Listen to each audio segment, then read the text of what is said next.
Assalamualaikum warahmatullahi wabarakatuh.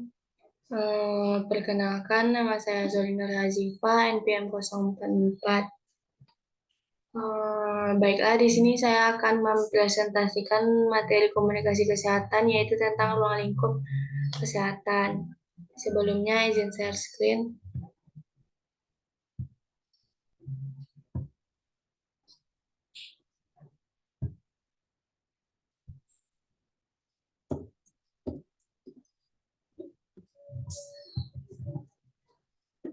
Ruang lingkup komunikasi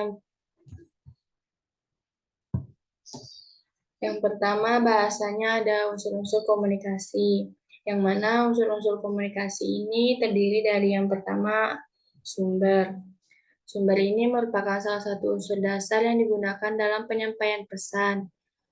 Contohnya bisa dari orang, lembaga, buku, dokumen, dan lain sebagainya.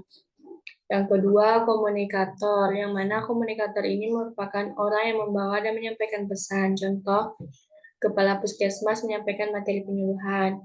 Yang ketiga, pesan. Pesan merupakan materi yang diberikan oleh komunikator kepada komunikan. Contohnya, pesan informatif, berisikan fakta, persuasif, rujukan, koersif, serta memaksa.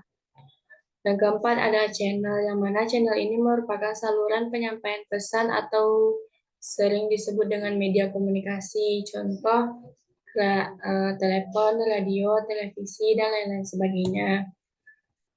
Yang kelima, komunikasi, yang mana komunikasi ini yaitu hubungan timbal balik atau interaksi antara dua orang. Contohnya komunikasi verbal, baik lisan maupun tulisan, dan non-verbal, gerak tubuh atau isyarat.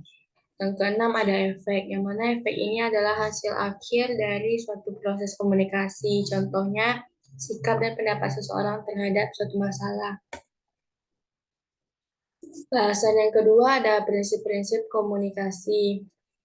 Yang mana yang pertama ada komunikasi adalah proses simbolik. Yang kedua, setiap perilaku mempunyai potensi komunikasi. Yang ketiga, komunikasi punya dimensi isi atau verbal dan hubungan atau non-verbal.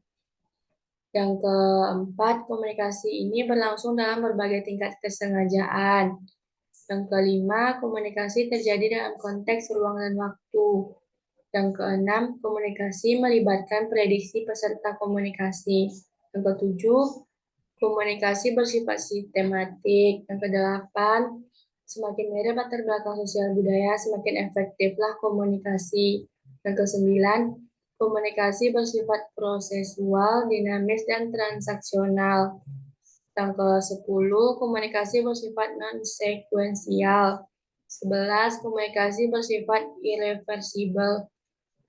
Dan yang ke-12, komunikasi bukan panesa atau obat mujarab untuk menyelesaikan masalah.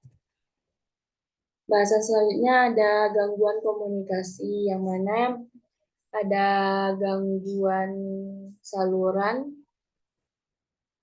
yang mana gangguan saluran ini yaitu berkaitan dengan kendala atau hambatan yang berhubungan dengan fisik penyampaian pesan, terjadi antara komunikator dan komunikan yang menggunakan saluran berupa media.